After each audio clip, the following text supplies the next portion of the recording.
honored to be here. May cho tôi hai áp lu. We may remember how she mal lo ha. Một pua một lên núi về sáng tô là tôi chỉ tao. Đó là mà yêu qua bên gì một chuyện đấy luôn hay chứ. Cụ chỉ cho mấy bao giờ sẽ phải đông yang lì lu有个些到这里了哈。我因此luôn luôn chỉ một chữ một chữ什么。tổ chức tôi chỉ có bị một chuyện gì họ hành gia là bây giờ Sacramento này every Sunday lễ chúng ta tự nói chơi ngồi yêu bên khổ thế là họ nữa vậy tôi là lúc sáng chỉ kia mấy thằng mấy ra gì ha bây giờ tôi chỉ tao lúc sáng sáng rồi một chút sáng rồi mấy ra gì đó là I am very honored to be here to give a little bit encouragement for your youth okay bây giờ one you guys understand Hmong? Yeah.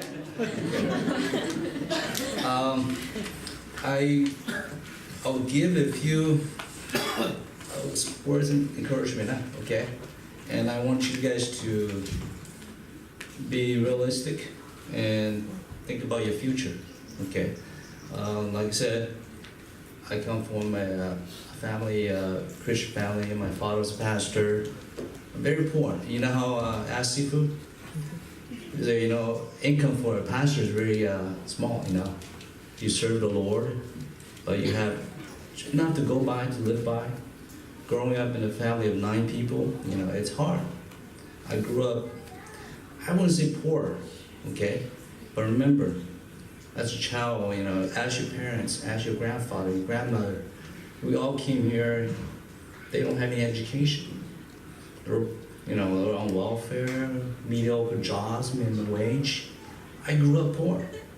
All my brothers, I have to admit, they all were older. It's harder for them to learn, to acquire the knowledge, so they resort to working. And that's understandable. But you guys are still young, like my 3 sons and my daughter. I encourage all the youth to remember your only way out of life is education. Okay, but before all that, growing up as a Christian, all the kids, I always had God in my heart, in my soul. Everything I do, I pray for it. I pray before my tests. I pray after my tests. I pray when I don't do well. I ask God. It's always been the basis of my life. Everything I have, I owe to God. But that's it, like you said. You live your life. You look forward to your life after this life on earth. You have to look towards that diamond. You have to look towards that life after. Okay? And so you live your life every day. You have to try to live it for Christ. Okay? Again, I wish to come to church every Sunday the way I want to, but it's hard for me. And but I try to live my life the way Christ wants me to. Okay? So before you embark on your future, your career, your job, you need to always steady your mind, your heart, your soul with God. You have to study hard. Don't study, hey God, let me have an A. No, if you don't study, you ain't gonna get it, right? Okay, oh God, help me get this job. You don't prepare yourself for the interview, how are you gonna get it? God helps if you help yourself. So everything I do in my life, I pray, I study, I go to interview, I prepare myself, I say, God, be there with me. And something I noticed, I always have this sense that God is with me. Everything I do, because you have to admit, we are Christians. If you're a good person, God is with you. Nothing can touch you evil-wise. People do bad. They can't do anything to you because God's protect you. He's always been there for my hardships. There's times when I study all night, go take a test. Even at the last minute before I take a test, I say my little prayer. I have A's, but I pass. So the basis of everything I have is from God.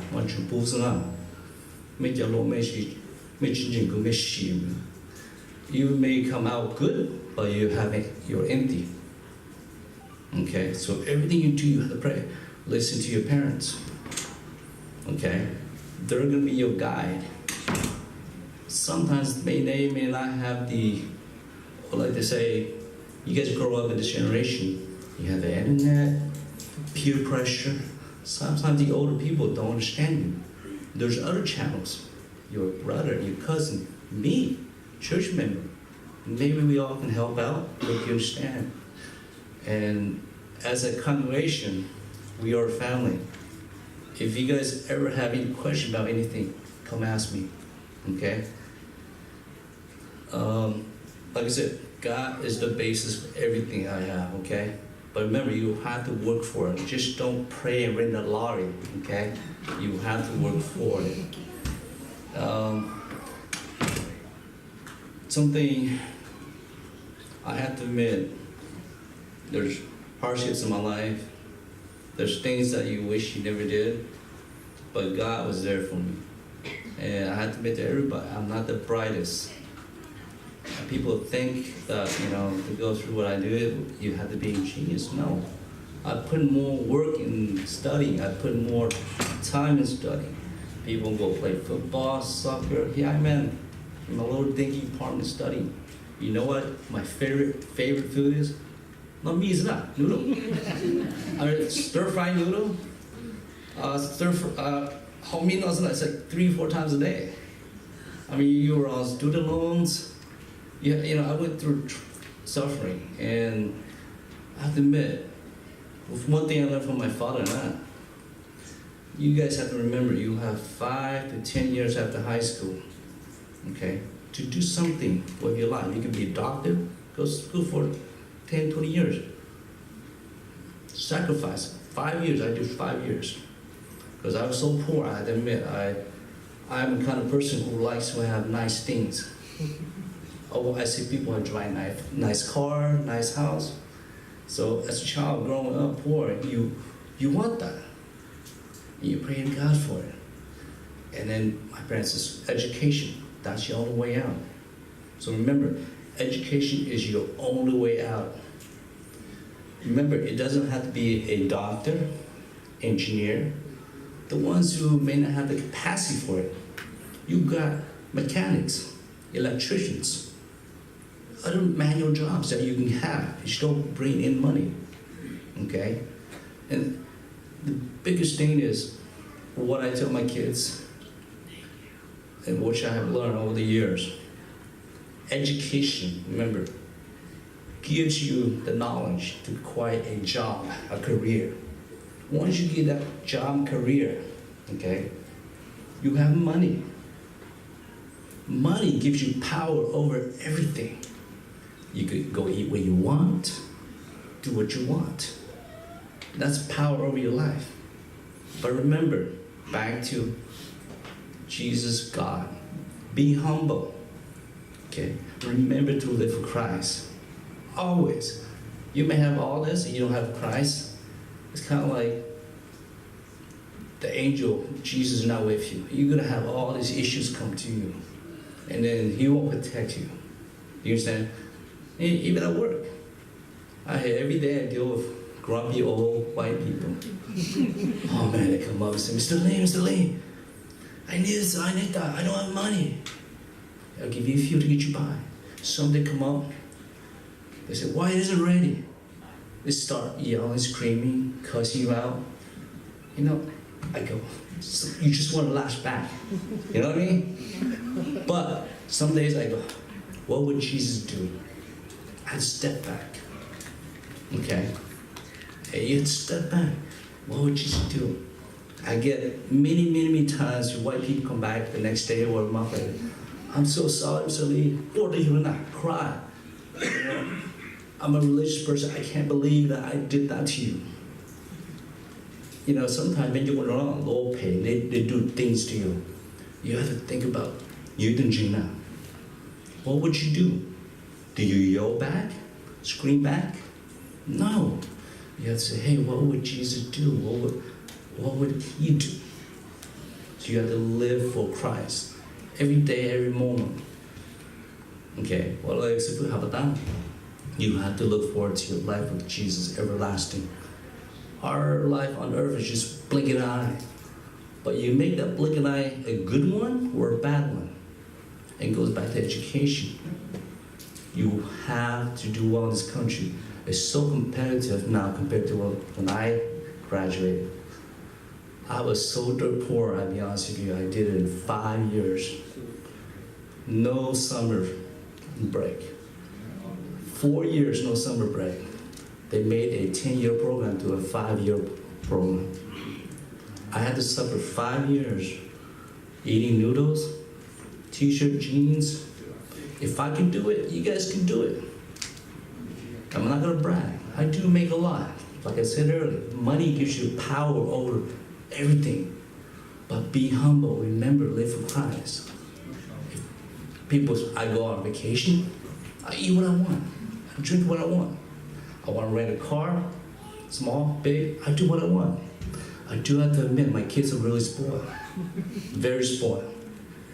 But I made a promise that if I do well in life, I will serve God the best I can.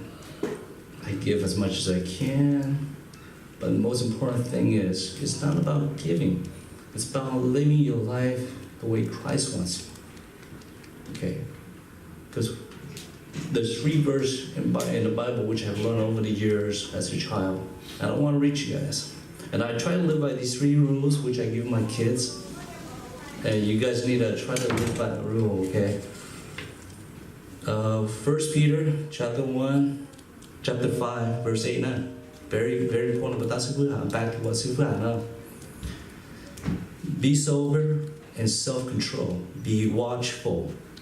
Your adversary, the devil, walks around like a roaring lion, seeking whom he will or may devour. So remember, devil's always tempting you to do bad things. Like he could be that white customer who came up and started bitching me out. So you have to be careful. It could be that little voice that tells you that lie, do this and do that. It could be somebody who wants to kill you. You have to always be on guard. You have to. The next verse is Matthew 7, verse 12. Do to others whatever you would like them to do to you. This is the essence of all that is taught in the law and by the prophets in the Bible. Even though he's screaming, yelling at you, you have to be, turn out your cheek, be nice, apologize, I'm sorry. And sometimes you just want to lash back, you have to hold back, do good. You try to live by these rules, these laws, that the Bible says, you'll be fine. And then the last verse I want to quote is John 3:16. Everybody knows that. For God so loved the world that he gave his one and only Son, that whoever believes in him shall not perish but have eternal life. That eternal life, that diamond in heaven. So live your life for Christ. Okay? People will try to deter you. People will try to make you retaliate, revenge, do this, do that. If Jesus, God's not with you, there's no protection. God's the one that protects you from all these evil things on earth. So, growing up, I live by these rules as much as I can. And I do well. I just don't pray and do nothing and get it. I work hard. I do by what he says. If you follow these rules, these guidelines that the Bible sets in, you succeed.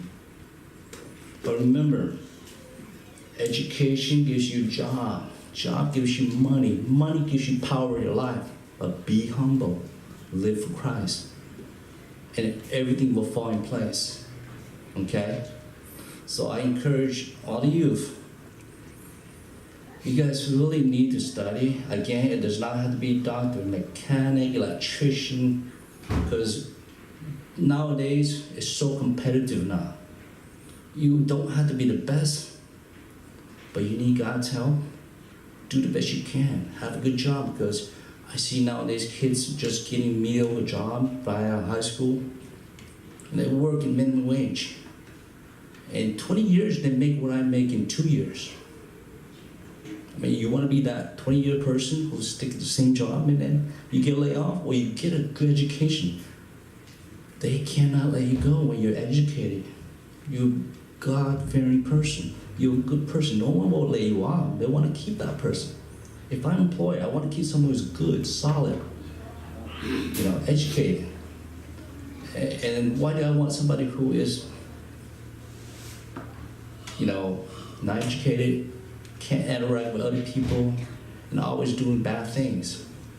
So keep in mind, you really, really need to stress education, because education is what's gonna make your life better, a lot better. And I see a lot of youth nowadays, all they think about is girlfriend, boyfriend, or getting a job, or you get distracted. I was. I didn't get married till I was like 20, 25. Because my priority was, I'm so poor. My parents are so poor. I want a better life. You need to do this for yourself. Do it for your parents, your grandparents, your uncle. Imagine what you can do when you succeed, have money. Your parents are getting older. They're gonna need your help. How are you gonna support your parents? If they get old, they can't work. That's gonna be sad. Imagine you waste your whole life and they're old, they can't help themselves, you can't support them. And that's really sad. If you wait till then, you go, wow, I wasted my life in a blink of an eye. I can't do anything now. I'm so old. How can you catch up with somebody who just got out of high school? 20, 30 years from now, you go back to school. You're an old man, old lady. You can't compete with the younger people. So this is your chance, your opportunity to go to school, do well in life. There's a lot of resources out there for education. I'm not the brightest, like I said. I always seek out help. My friends, my professor, the internet. I can't remember this formula. I can't remember this molecule. I looked up how to remember things, how to do things. Because no one's really gonna help you unless you look and find ways. You guys know Google. Google anything, even YouTube. I learned how to fix a car just by looking YouTube. How to change oil, how to do this and do that. Everything is there out there. But there's a lot of bad things out there too. You can Google people killing each other. You can Google a lot of stuff. The devil is out there. Look out. But if you do what's right, you will be fine. And the youth right now, they're graduating, and the ones who are in high school now, there's a website. You guys know this website, this book? It's called an Occupational Outlook Handbook. You guys know what that is? No one knows? Occupational Handbook Outlook. In high school, that's what I looked all the time before I decided to be a pharmacist now. I need every child, every youth, if you're in high school, my kids know about it. Look at the profession you want to be. It tells you by the time frame, 5, 10 years from now, whether there be a job. I see a lot of my colleagues or friends, hey, I want to be an artist. I want to be a guitar player. They go to music, passion to become out. There's no job. No one is truly happy with their job. I'm not happy with my job. Not 100%. Ask your parents. Are they happy with their job? No, because they're happy because it brings money to take care of you. The best job in the world is, you know what that is? What's the best job in the world? Firefighting? No, stay home, eat, sleep, money comes in. That's the best job in the world. Unless you win the lottery, born into family like the Walmart family. I work for Walmart. Every grandchild that Sam Walton has never works. It's like awesome. As long as you're related by in-laws or related, you are guaranteed for life. Money endless. They don't work. I met the son of Walmart. Comes in short. Comes by the store once in a while. Slopes, shorts and slippers. And everybody else is in ties and Ah, shit, he doesn't care, he owns a company, right? Keep in mind, this book, if you guys not looking at, make it the ones in high school, you need to Google it. I need you to start doing that. Do not worry about not being able to go into this profession, this, that. Something you like, look at to make sure it's gonna be there when you graduate. I don't want you to make the mistake of choosing a profession and when you come out, there is no job. That's really hard. You have a family support. You have a father, mother, grandfather to take care of. You know, every little bit helps. But you don't know we are a family and you have a family. Every little bit helps. But if you have not looked at this book, you need to start looking. And when I was in high school, I looked at pharmacists. It predicted that by the time I get out, I should have a job. It's growing much faster than every other occupation. You know how they collect the data for this? Tax money, IRS. Each time you submit your tax, they know who you are, what age you are, how much you make. They can project when I'm retiring, how many people are retiring. They can project how much you make. I report my income. They know who's making, so they know in average how much everybody's making. And when people are retiring, and they know everything. So that this book predicts forecasts in the next 5-10 years. It comes out every few years. If you guys not looking, then you need to start looking. And do not find a profession that you like. Find something that is available, close to what you like, okay? Just don't do it because you like it. When you come out, there's no job, what are you gonna do, right? Find something close to what you like. Every job out there, no one, if you ever ask everybody, do you like your job 100%? No. You like the money you make from it. But you live by Christ, it doesn't matter what you do. If you live by Christ, you have a fulfilled life. You may not be happy, but you make money, take care of your family, take care of your kids. And I see a lot of kids nowadays, don't do this, so you have to listen, compromise. Show them the facts. This profession, when I get out, I'll have a job. So don't just choose something you like, choose something that will be available. It tells you how much you make and everything. And I see a lot of kids don't even know what this book is. And just kind of, I was going, wow, are you guys not looking to your future? Do you not think about your future? Do you not think about down the road? And remember, you have to sacrifice 5 to 10 years depending on what you want to do. Remember, you live an average about, nowadays they're saying about 80 years. You suffer school 5 to 10 years. Okay, you come out, you make so much money, the rest of your life, from 25 to 30 to 80 years old, you'll be well off. If you just go to school, go and work, you make minimum wage. From the minute you get out of school till you're 80, you're so dirt poor. Does that make sense? Which one do you want? You want to sacrifice 5, 10 years, 20 years, and then the rest of your life is well off? Or do you just want to squander, waste your time, come out and work minimum wage? Again, remember, I make in 2 years what somebody will make in 20 years.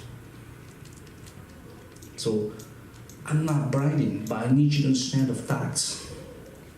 Okay, it's a fact. I don't want you guys to, choose a career and do something that your life, but there's no meaning to it.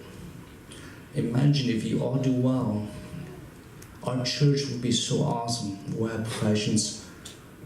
We can build a new church. We can do more. The more people we have are successful, the better it is for us as a family, as a congregation. I have to admit, I've been a pharmacist for a long time. In 2005, I have to tell you guys a story, and then you guys will like this one. I see this old pharmacist. We call him the Colonel. He looks just like KFC Colonel. And he is 70 years old. This is California. And it was 2004, before I came up here. He comes in, he's like a floater. He's working full time. And I asked him, hey Colonel, how old are you? 70. Okay, why are you still working? You get retirement benefit. Blong, are you kidding me? I get $2,000 in retirement. That's not even enough to pay my rent and do things. You know how much insurance cost me as a senior? Just imagine, if your insurance company, you want to pay, you're just going to charge like $100, he's going to be always going to get sick, so they charge the shit out of you. Excuse my language. They charge the yang out of you as you get older. Your insurance is not $100, $200, it's like $1,000 plus. Because they expect you to get sick, they had to fork out more money. So he says $2,000 is not enough for me to live on. I rent a house, pay my bills. It's not. People say when we retire, we do get more money than ordinary people, in my opinion. But it's still not enough. He worked 40 hours a week, and I go, wow. And his thing was, Blong, you're still young. You need to do something on the side. Because this job is good, but you need to do something on the side if you're able to. That's why I came up to do the farm. And it does take a lot of my time. It helps my family, my in-laws. They're not, they came to this country, it's hard for them to find a job. So it creates something for them. My in-laws has a hard time finding jobs, so it's something for them to make some money. It's helping out the family. But remember, you guys I really need to stress that education is your only way out. You cannot just stuck at a mediocre job in a factory like most of our people, the younger generation that I see, they don't try, they don't even think about sacrificing 5 to 10 years, 20 years of their life so that the next 30, 40, 50 years should be okay. Does that make sense? Remember that, you need to sacrifice, you still have family. I mean, I'll be honest, my family was poor, my brothers were poor. They didn't really send me much. I live out loans, live out noodles, I did well. And I'm the only person I'm really, really thankful to is our Lord Jesus. Helped me through all my hardships. And when I didn't have any, He made it available. He made me endure those hardships. If I can endure those hardships, if I can succeed, I say, oh, you guys can. Okay? It's not easy, but it's hard. But when you accomplish, suffer enough, Jesus helps you. The reward is there. Well, there's a diamond. Even in this lifetime, He will give you a diamond, that blink of an eye in your lifetime. And then when you die, you go to heaven, lifetime, everlasting. Remember, be humble, live with Christ, do what's good. Always try to be a good person. And in my opinion, I see a lot of bad people in my years, and you think about the bad people, you really think bad people. They never had Jesus or God or angel protect them. They always had bad things happen to them. Always seems like they're always having bad things. Even the rich people who don't believe in God, they live their life, they're so unhappy. But I'm not a multi-millionaire, but I'm happy. I have Jesus to console me. I have Sifu, I have you guys, I have my family.